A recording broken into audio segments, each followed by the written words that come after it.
So very good morning. कैसे हैं सब लोग? अच्छे हैं? मेरी आवाज क्लियर है सबको? Okay, am I audible? आज हम पढ़ेंगे कुछ, इस चैप्टर को आगे बढ़ाएंगे, वेव ऑप्टिक्स जो हम पढ़ रहे थे। ओके, ये चैप्टर बहुत ही इम्पोर्टेंट चैप्टर है क्योंकि यहाँ पर बेटे हम बात करने जा रहे हैं वेव ऑप्टिक्स में ये दो इम्पोर्टेंट फिनोमेनॉन अब हम आज पढ़ने वाले हैं। ये दो इम्पोर्टेंट फिनोमेनॉन कौन से हैं? तो interference and diffraction, these are the two important phenomenon. Okay, तो चलिए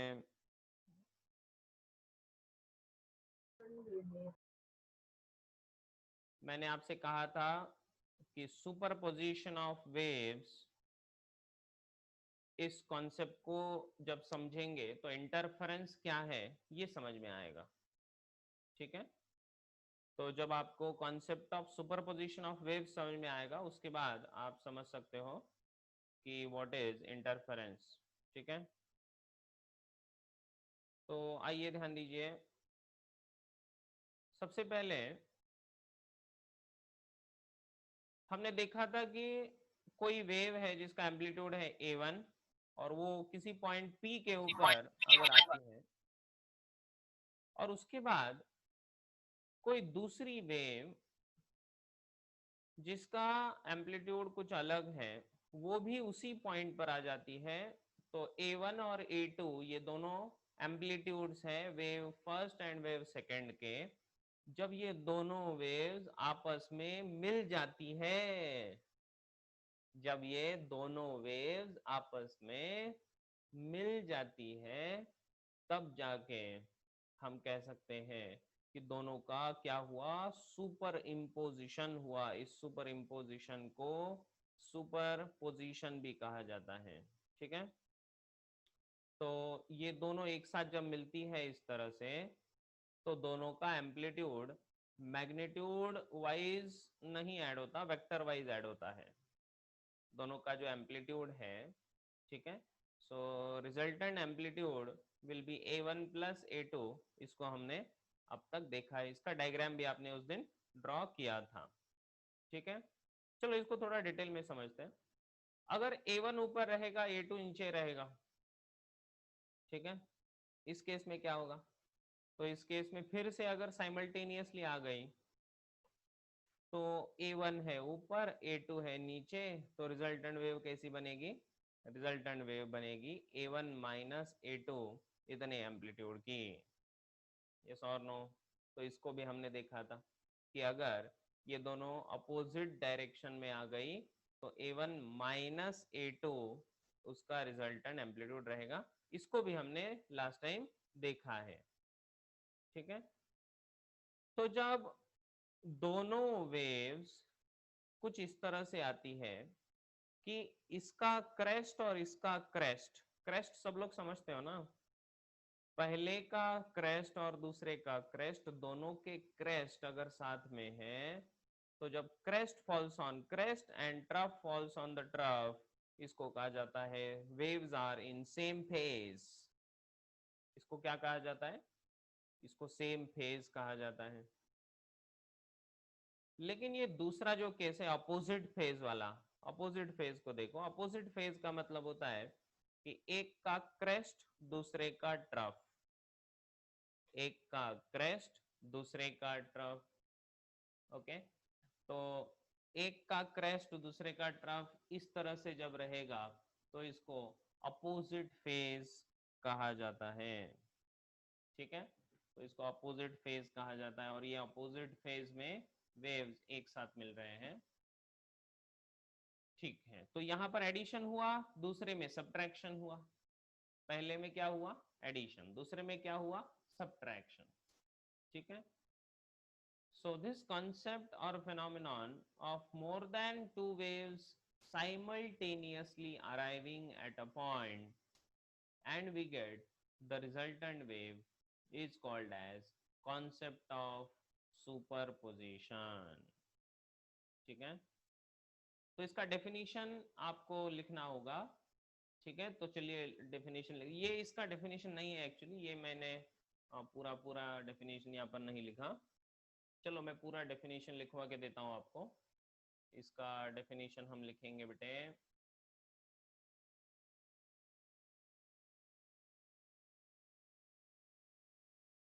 तो आप लोग इस डेफिनेशन को लिख लेना।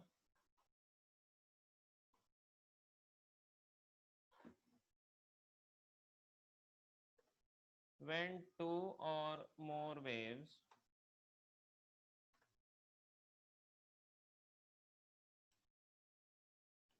arrive at a point, arrive at a point simultaneously in the same direction, then the resultant wave thus formed,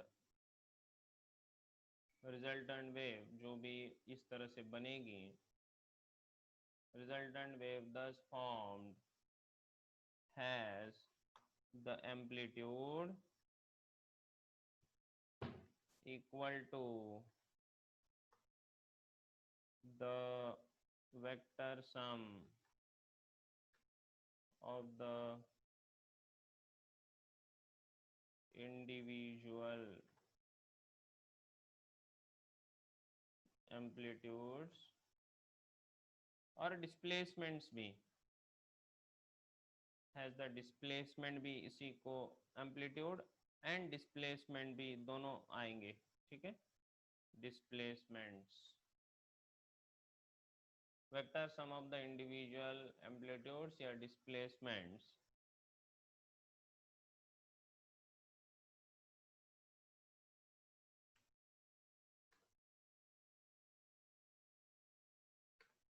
at that point। ठीक है, this phenomenon is called as principle of superposition। This is called as principle of superposition। लिख लिया आपने ये definition?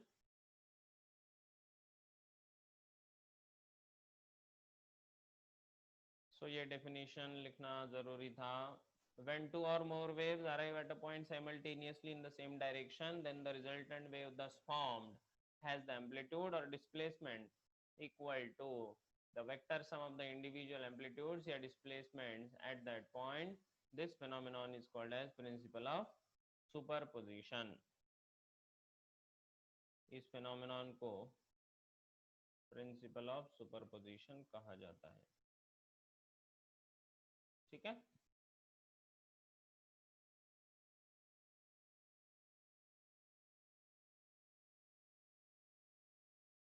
इसमें आपको कोई भी दिक्कत है तो मुझसे पूछिए।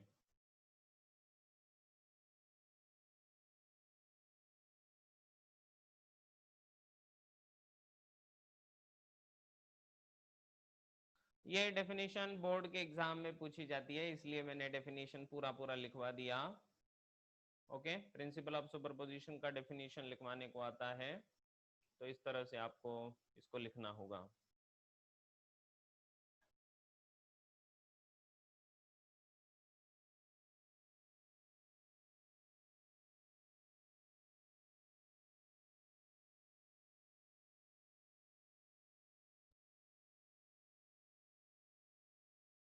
तो सेम फेज में जब होंगे तो दोनों के एम्पलीट्यूड्स ऐड हो जाएंगे बेटे।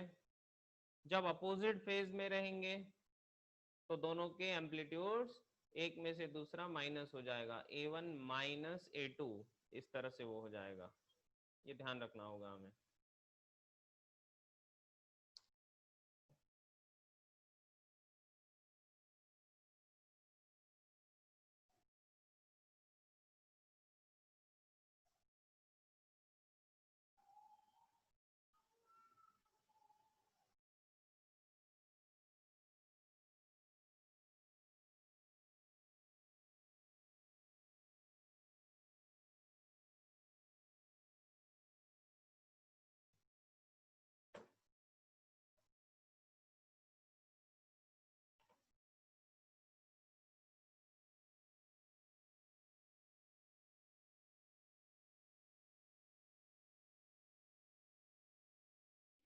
तो चलो अब आगे बढ़ते हैं।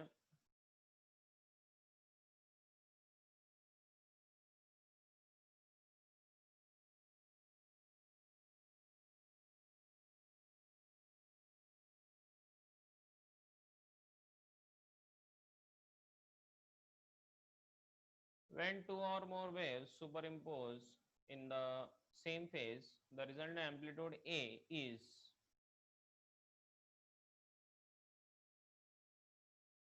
जब सेम फेज में होंगे तो क्या होगा, बोलो फटाफट।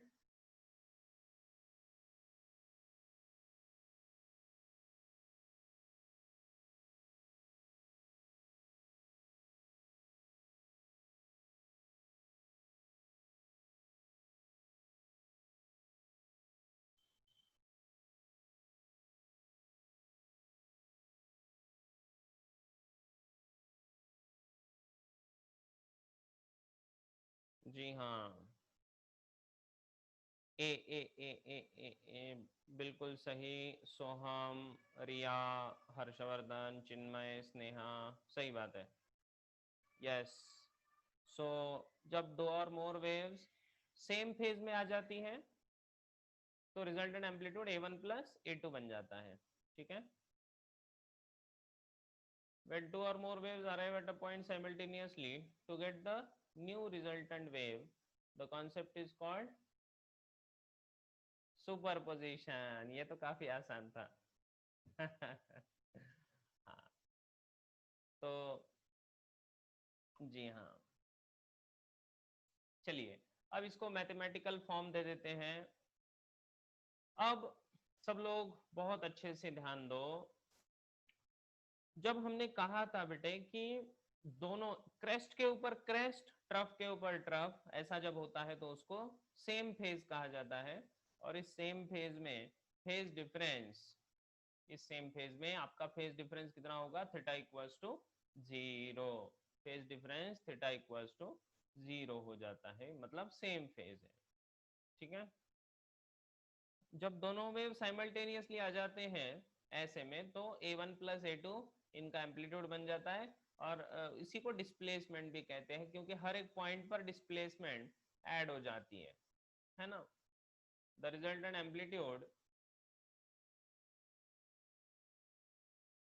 इज द वेक्टर एडिशन, है ना। रिजल्टेंट एम्पलीट्यूड क्या होता है, वेक्टर एडिशन होता है। तो आप इसको लिख लो। वेक्टर एडिशन अगर करना है, दो वेक्टर्स का वेक्टर एडिशन करना है A1 प्लस A2, तो उसका फॉर्मूला क्या होता है, under root of A1 square plus A2 square plus 2A1 A2 cos theta. A1 square plus A2 square plus 2A1 A2 cos theta, yes और no. फिर उससे A equals to under root इस तरह से बन गया। और A1 है amplitude of first wave, A2 है एम्पलीट्यूड ऑफ सेकेंड वेव, ये हमें पता चला। और theta is the phase difference. So it is the phase difference, है ना। तो ये फॉर्मूला अभी हमें याद रखना होगा।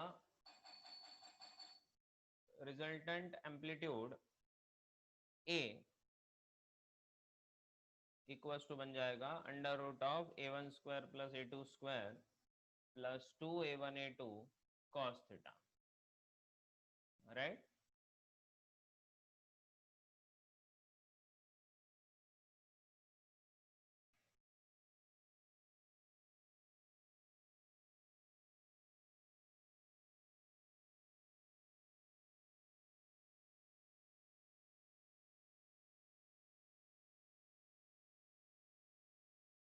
नाउ अब जब हम बोल रहे हैं कि थीटा इक्वल्स टू आपका है 0, तो इसी को हम सेम फेज कह रहे हैं। जब थीटा इक्वल्स टू 0 की बात चल रही है, जब हम थीटा इक्वल्स टू 0 की बात कर रहे हैं, मतलब इनडायरेक्टली क्या बोल रहे हैं हम, so we are saying that it is in the same phase, है ना। तो चलो अब इसमें अगर हम वैल्यू पुटअप करें, A1 square plus A2 square plus 2A1 A2 cos 0, है ना। Under root A1 square plus A2 square plus 2A1 A2 cos 0, और cos 0 होता है 1, तो ये 2A1 A2 हो जाएगा। और ये क्या है फिर a1 प्लस a2 का होल स्क्वायर बन जाएगा, ये a1 square plus a2 square plus 2a1 a2, it is nothing but a1 plus a2 whole square under root, and therefore answer आ गया a1 प्लस a2। तो यही तो हमने लिखा है पहले कि a equals to a1 plus a2। ऐसा क्यों आया? क्योंकि it is a vector sum in the same direction.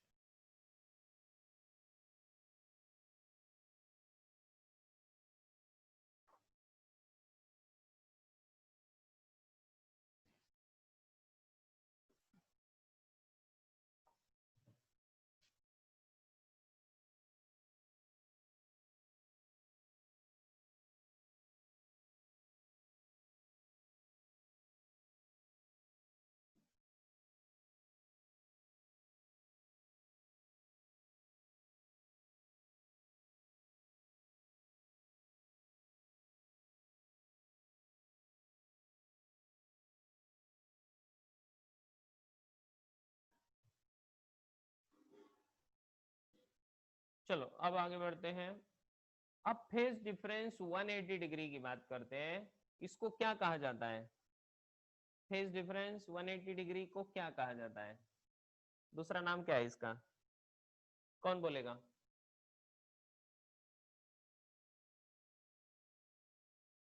इसका दूसरा नाम है आउट ऑफ फेज। क्या कहा जाता है इसको? आउट ऑफ फेज, है ना? तो ये दोनों आउट ऑफ फेज है, या अपोजिट फेज भी कहा जाता है इसी को। तो क्रेस्ट के ऊपर ट्रफ फॉल होगा, क्रेस्ट ट्रफ, इधर ट्रफ इधर क्रेस्ट, उल्टा हो जाएगा। तो इसके लिए फिर से फॉर्मूला वही होगा, a1 square plus a2 square plus 2a1 a2 cos phi everything under root. तो ये रिजल्टेंट बन जाएगा। अब यहाँ पर a1 और a2 इन दोनों में एंगल कितना? a1 और a2 में एंगल कितना? 90 डिग्री कि 180 डिग्री? 180। cos 180 कितना होता है? -1 होता है। cos 180 कितना? -1। तो चलो उसका वैल्यू पुट अप करते हैं, तो माइनस आ गया। तो इसका मतलब a1 माइनस a2 का होल स्क्वायर हो जाएगा, आंसर आएगा a1 माइनस a2।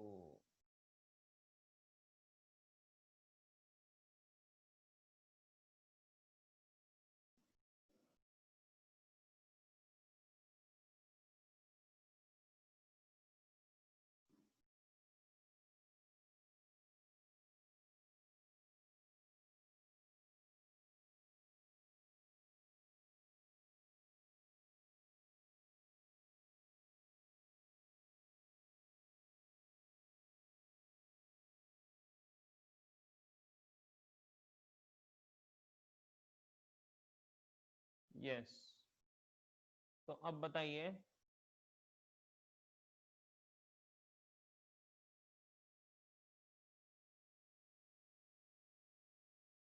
आंसर बताइए।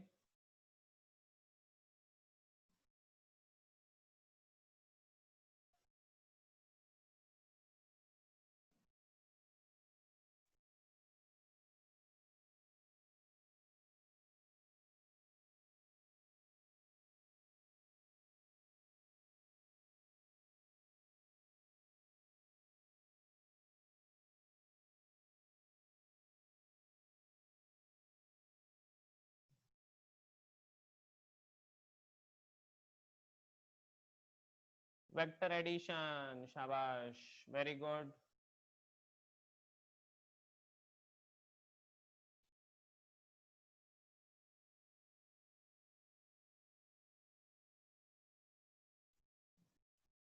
करिए, चलिए ये क्वेश्चन कर रहे हैं अभी हम।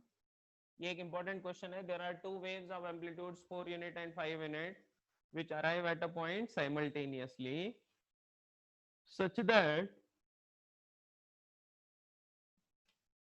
the phase difference between the waves is 60 degree। आपको पूछा है what is the amplitude of the resultant wave।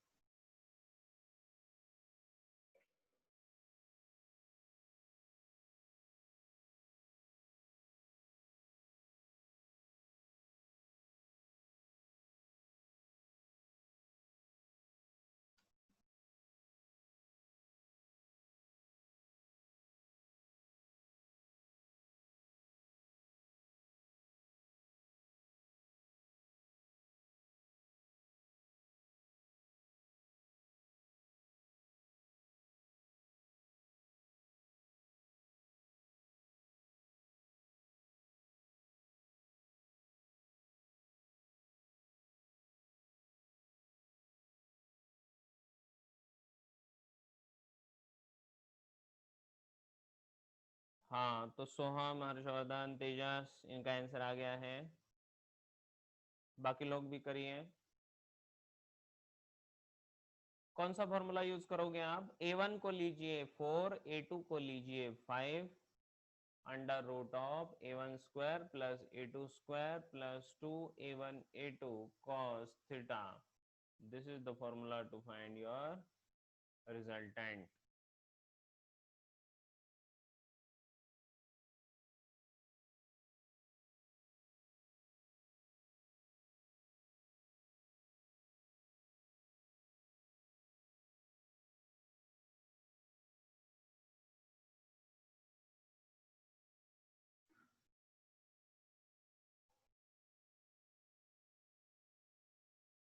Yes, Chinmay सही है।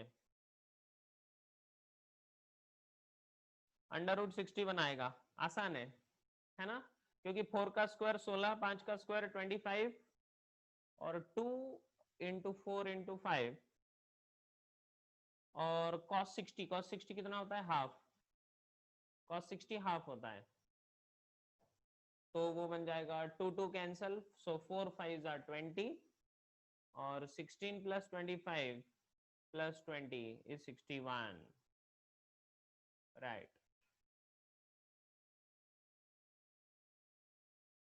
तो यहाँ पर सॉल्यूशन दिया है, देखिए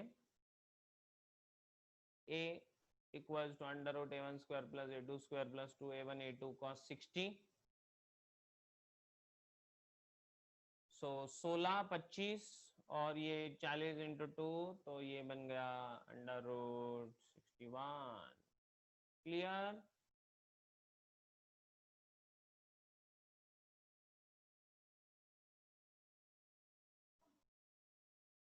चलिए आगे बढ़ते हैं। Now we are going to study non-coherent and coherent sources of light. Non-coherent and coherent sources of light. यहाँ तक सब क्लियर है सबको? कोई दिक्कत है तो बताइए।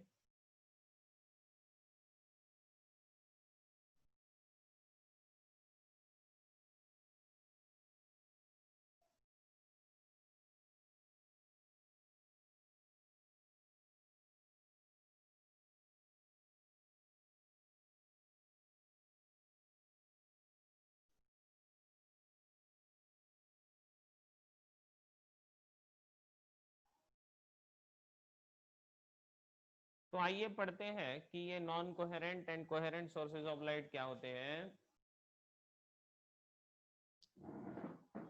इसमें ये देखा गया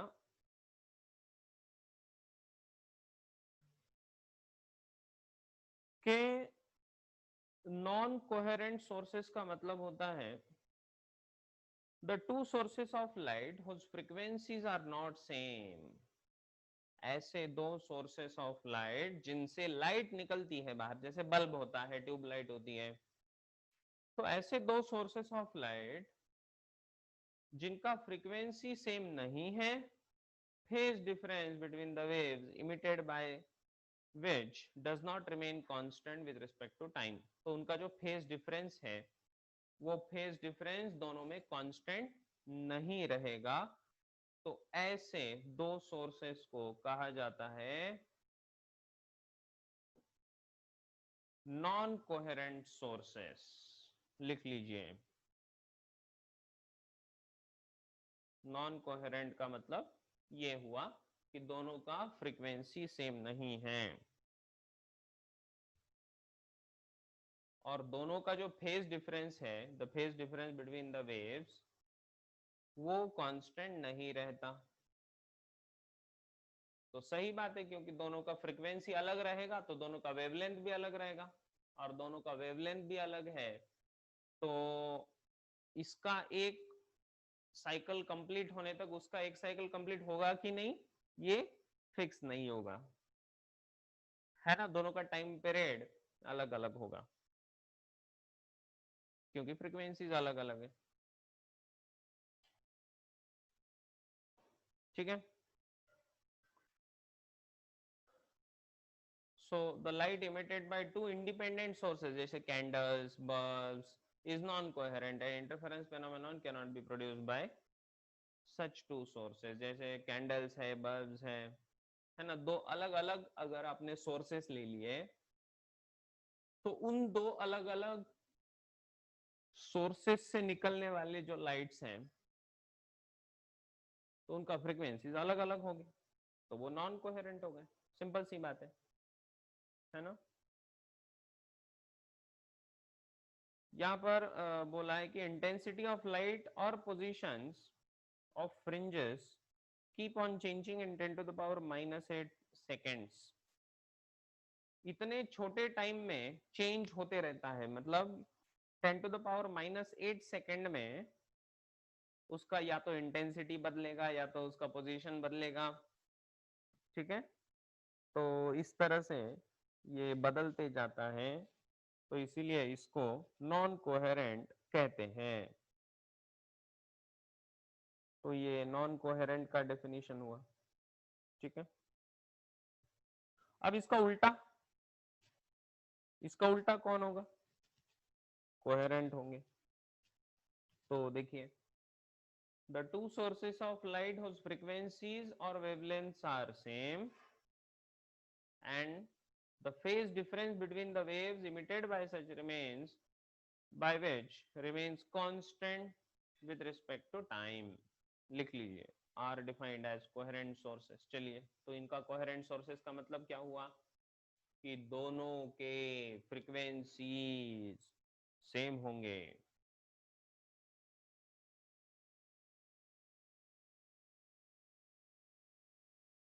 दोनों के फ्रीक्वेंसी सेम होंगे।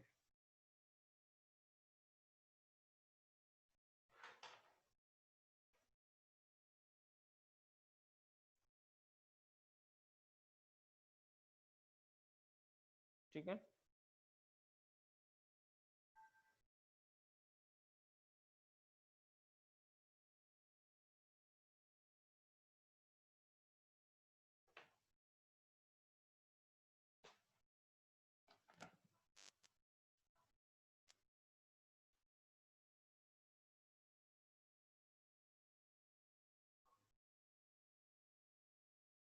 So they are obtained from the single source and they can be apparent or real।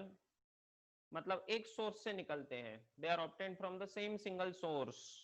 एक ही सोर्स से निकलने वाली जो लाइट होगी तो उनका फ्रीक्वेंसी तो सेम ही होगा ना, है ना। ये अपेरेंट भी हो सकते हैं या फिर रियल भी हो सकते हैं। ये अपेरेंट किस तरह से होते हैं और रियल किस तरह से होते हैं, तो इसको भी मैं आपको बाद में बताऊंगा कि अपेरेंट सोर्सेस कैसे होते हैं और रियल सोर्सेस कैसे होते हैं, तो इनके बारे में भी मैं आगे जाके बताने वाला हूं आपको। उसी तरह बेटे laser light is highly coherent and monochromatic. तो लेजर लाइट जो होती है सो वो हाईली कोहेरेंट होती है और मोनोक्रोमैटिक भी होती है। अच्छा, मोनोक्रोमैटिक क्या है? मोनोक्रोमैटिक का मतलब होता है जिनका वेवलेंथ सेम हो, सेम वेवलेंथ, अलग अलग वेवलेंथ नहीं होनी चाहिए, ठीक है। और distance between them is small. Distance between them is small इसका मतलब कि आसपास होते हैं, ठीक है। The state of polarization is same. ये स्टेट ऑफ पोलराइजेशन अभी नहीं समझेगा, आपको ये लिखने की जरूरत नहीं है, बस इतना ही लिखो। लिख लिया?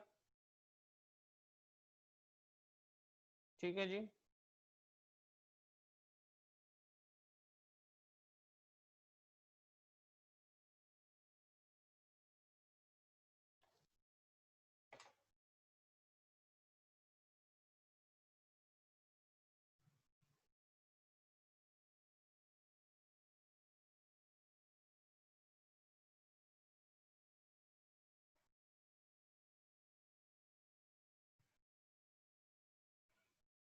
अब आगे बढ़ते हैं।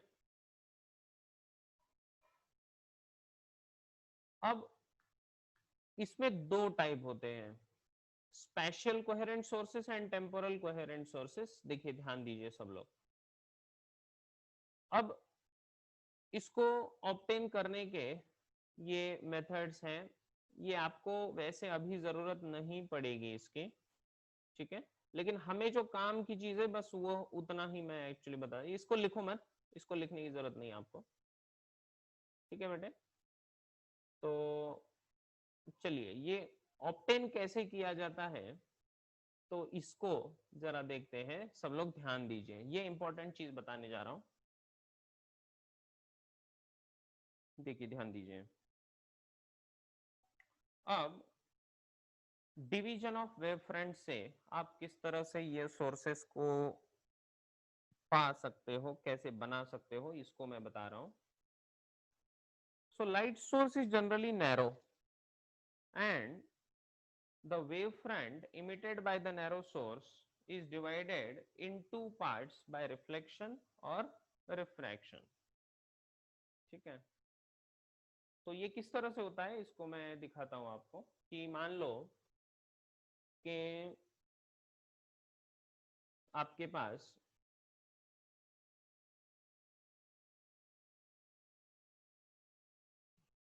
ये ऐसा एक शीट है। ओके, ध्यान दो मैं क्या बता रहा हूं।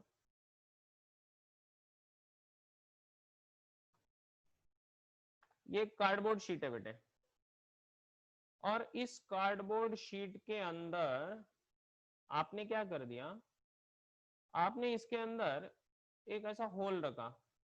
मैंने लास्ट टाइम भी आपको बताया था। इसके अंदर ऐसा सीधा सीधा एक होल बना लिया आपने, काट कर इसको।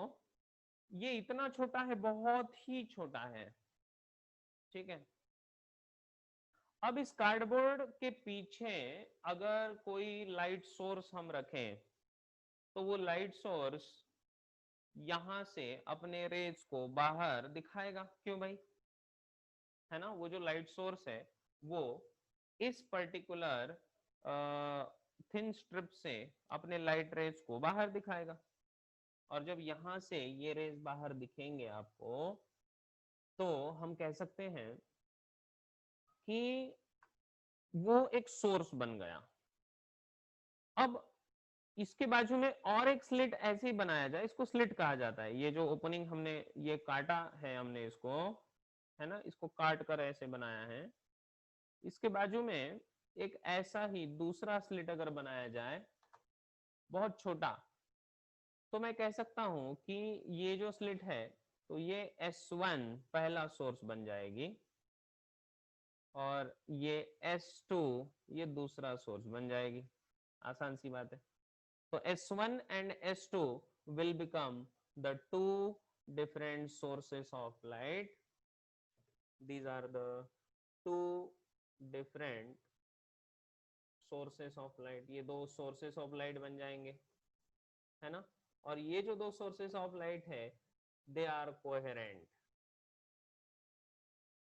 ये कोहेरेंट हो जाएंगे। कैसे कोहेरेंट हो जाएंगे बेटे ये? क्योंकि दोनों एक ही सोर्स से हमने बनाए हैं। ये दोनों के दोनों स्लिट्स में से जो लाइट आ रहा है वो एक ही तो सोर्स से आ रहा है, और इसीलिए ये दोनों बन जाएंगे कोहेरेंट सोर्सेस ऑफ लाइट। इसी को कहा जाता है डिवीजन ऑफ वेव फ्रंट।